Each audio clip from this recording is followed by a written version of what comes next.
Hello beautiful people and welcome to my YouTube channel. I also welcome you to a new video. If you're new here, thank you for stopping by. My name is Ruth Ade and I am a content creator based in Abuja, Nigeria. Kindly do well to subscribe to my channel if you enjoy my content.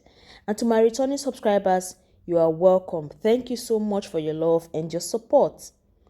Looking at the title of this video, I am sure your expectations are high and I promise to deliver without leaving any important detail out. All you have to do is watch this video until the end so you don't miss out on any relevant information that may be important to you. A lot of persons are coming into Nigeria from abroad, and a lot of people are in Nigeria and may want to travel to the southeast for the Christmas holidays. This video is going to be a source of information for such kind of persons. This will enable them make an informed decision on the road travel, since flight fares are quite pricey these days.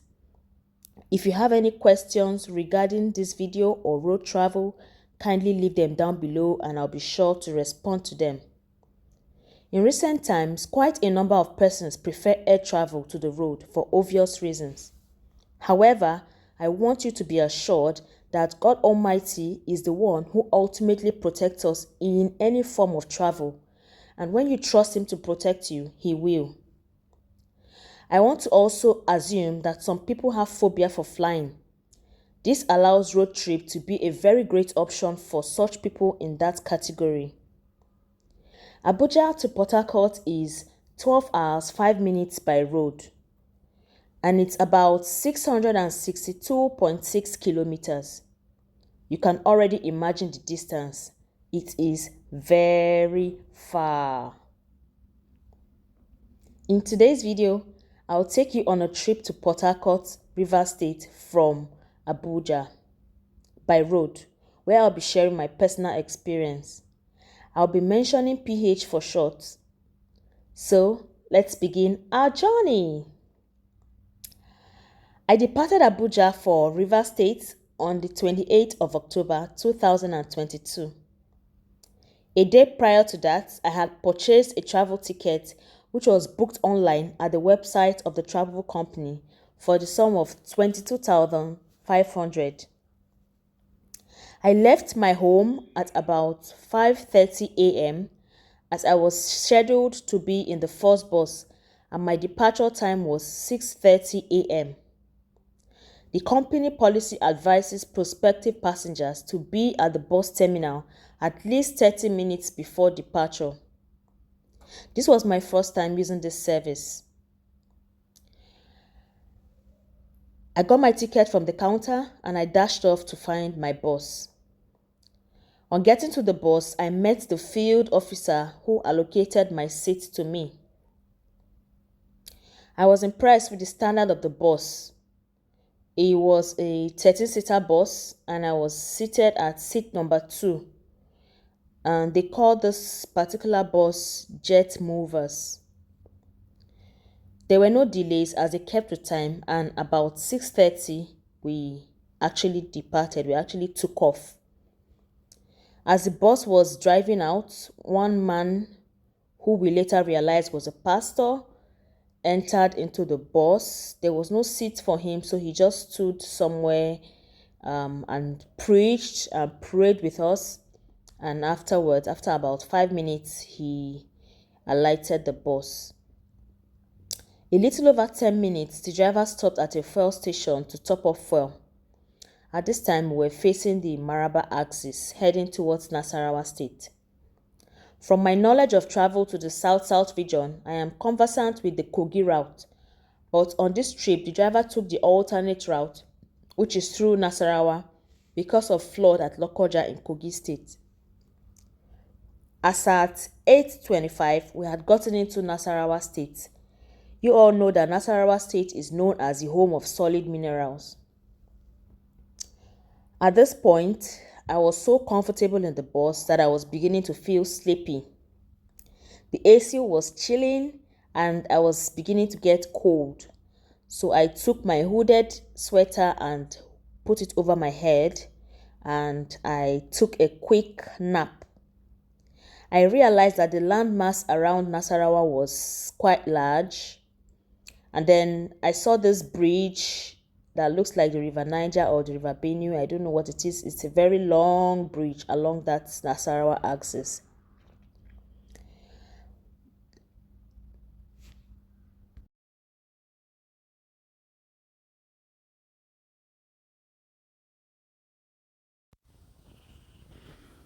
The second state we got to on our trip was Benue State.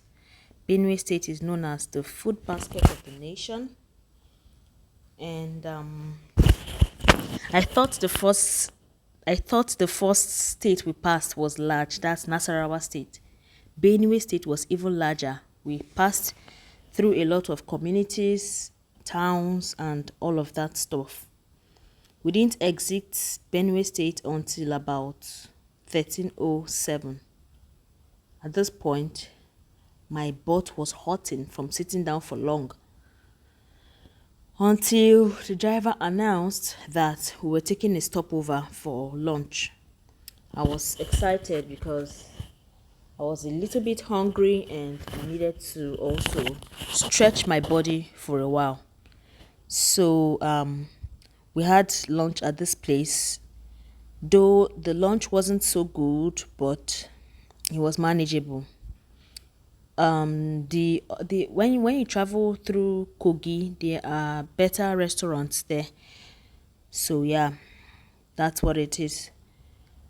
So we spent about 20 minutes at the stopover place before we continued our journey. And then I saw a sign that said we were going to be in Enugu in 70 kilometers. And I thought that was long, but then I was looking forward to getting there. So I slept again.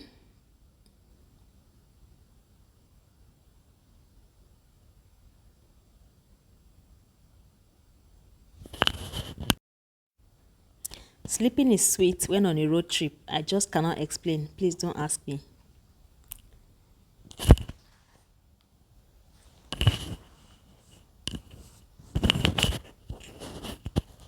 When I woke up, I realized we had gone as far as Obolafo in Enugu State.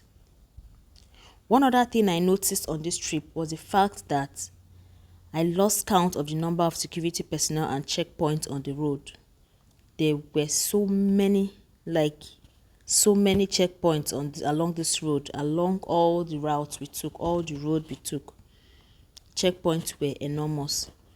So it was about 14:51 and my bus was heading towards Okigwe. And the signpost I was seeing was saying in about 100 kilometers we'll be at Okigwe. So we kept moving and hoping we get to our destination as soon as possible. By 16:49, we arrived Okigwe. Okigwe is like a popular spot along the southeast. Then when we're at Enugu, I don't know, I forgot to mention the fact that the bus has like a place where they check the vehicle, okay? It's a routine check that the company does, and they stop at a particular place. It's like a filling station, but the staff of the company stays there.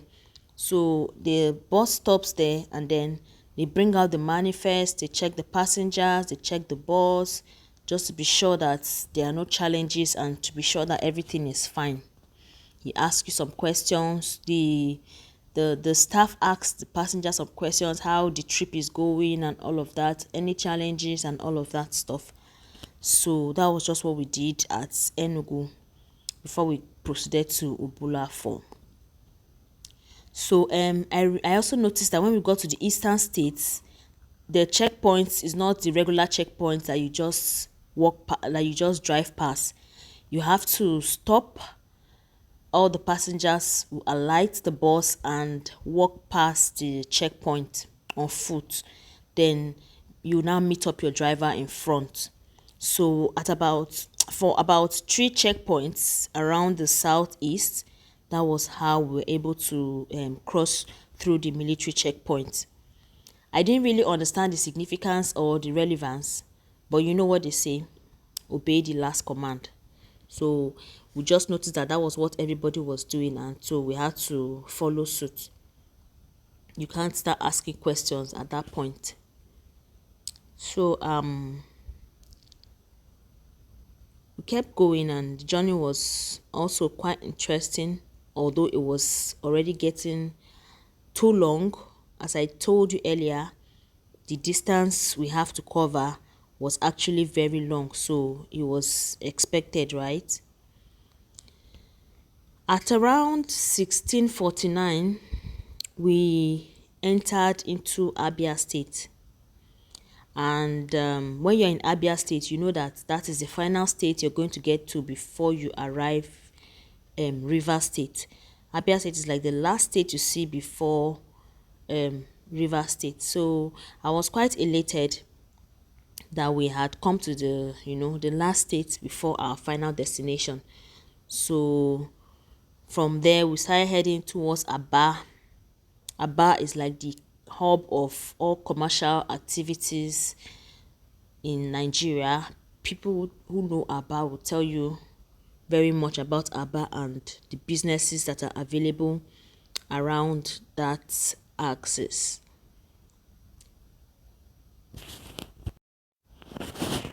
Road trip is always interesting as it allows you to buy a whole lot of goodies for family and friends. You will see a lot on the road. You will see rice, yam, abacha, cassava, palm oil, fufu, garri, onion, potato, orange, you name them. You know Nigeria is blessed with a lot of good food, and I assure you, you will see more than enough on your road trip. If you are a foodie and your stomach accepts roadside dishes and snacks, you will have more than enough to contend with. You have things like palm wine, bushmeat, bole, that's popular, what's it called, plantain and, plantain, cashew, granuts, corn, that's this roasted corn, okra, fried yam, akara, kuli, dankwa, walnut, and all of that. There's quite a lot for you to eat. Like, you can just be munching on stuff while traveling by road. You know, all of these things, you cannot have them when you travel by air. So these are some of the advantages of traveling by road, because you get to see a lot and you also get to eat a lot. But that also means that you get to poop a lot if you're not careful with what you eat. Okay, so road trip helps you know places and cities within Nigeria. Then as we're about to leave, I forgot to mention this part. As we're about to leave, the driver kind of made a kind of little announcement and told us that company policy says they shouldn't exceed that between 100 to 120 kilometers. Is it 100 to 110? Not quite sure now. But they have a speed limit. The company set a speed limit on all the vehicles, so they can't exceed a certain speed limit, which I think should be 120. So another thing again that made this trip fun was that the driver was very funny. He was cracking jokes, he was making fun. As he was driving, he was just making fun all the way. And I told him that this driving he's driving is not his ministry, that he needs to be a comedian so that he would answer his real call. And then another thing again about the trip and about the service was that there was a screen attached to each passenger. Each passenger, there was a screen attached. So you have like a selection of movies where you can just choose any movie you want to watch. And if you have like your earpiece, you can easily watch a movie, right?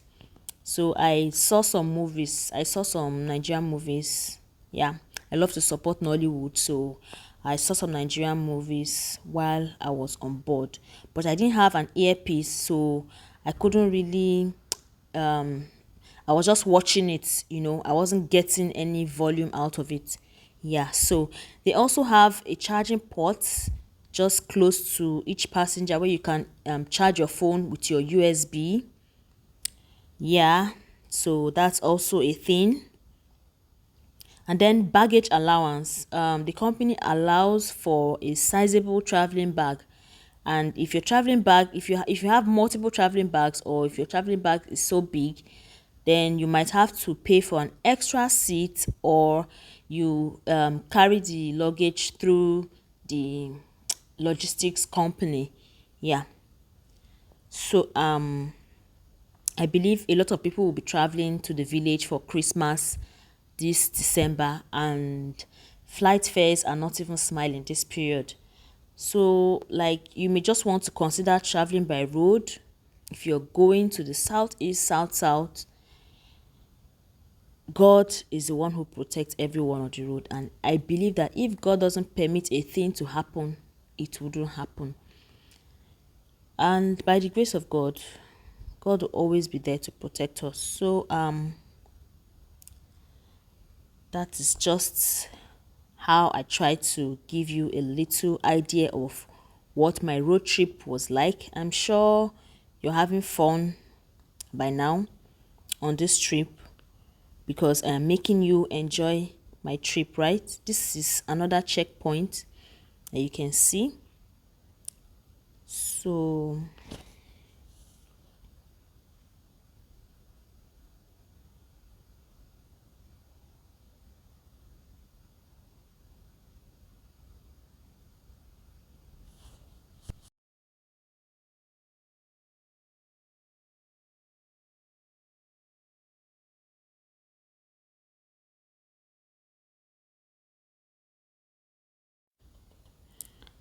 by around 1814, we finally touched down River State.